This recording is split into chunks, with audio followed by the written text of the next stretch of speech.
Takže odsávanie oleja v domácich podmienkach za použitie striekačky.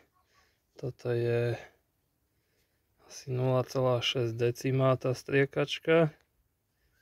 60 niečo. Chirana Medical, taká väčšia striekačka.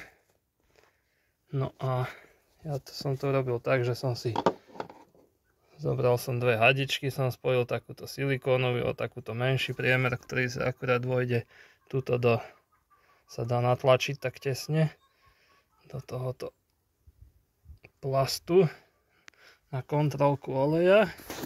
Na tento koniec dám toto striekačku. Teraz by to chcel stačiť. Takto som nasunul striekačku a teraz už len klasicky natiahnem.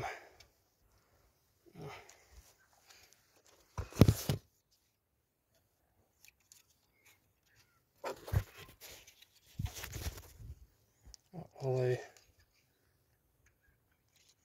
ide. Dalo by sa to v podstate nenatiahlo plnú, lebo je tam ten objem trubičky. Kebyže si to tu zaistím zvierkou teraz, tak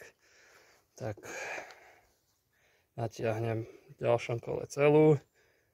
Ale takto mi to stačí, takto si to zoberiem, vypustím.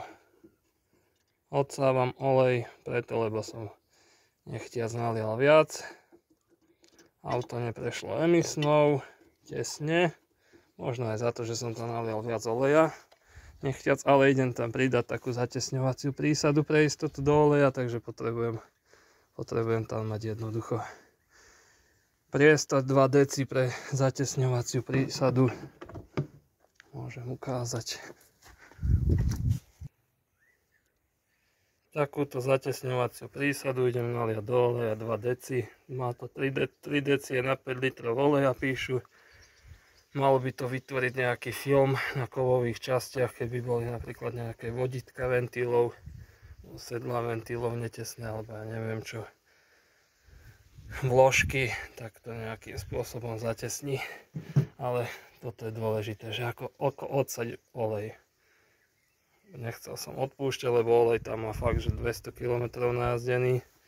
A nechcem sa zababrať dole pod autom, tak sa rozmýšľal, ako to odsať bez odsávačky. Takže takto striekačkou väčšou, úplná pohoda. Všetko. A ak to sledujete nejakí skúsenejší ľudia, môžete povedať, čo si myslíte o takomto niečom, čo sa týka z hľadiska emisí, zníženia emisí. Auto neprešlo na emisnej, na hodnotách HC uhlovodíkov, takže idem vymeniť sviečky a nalejem túto prísadu do oleja, dám tam kvalitnejší benzín a uvidíme. Malo by to prejsť, dúfam. Motor má najazdených iba 140 000 km. 1.4 MPI 6-kový Golf.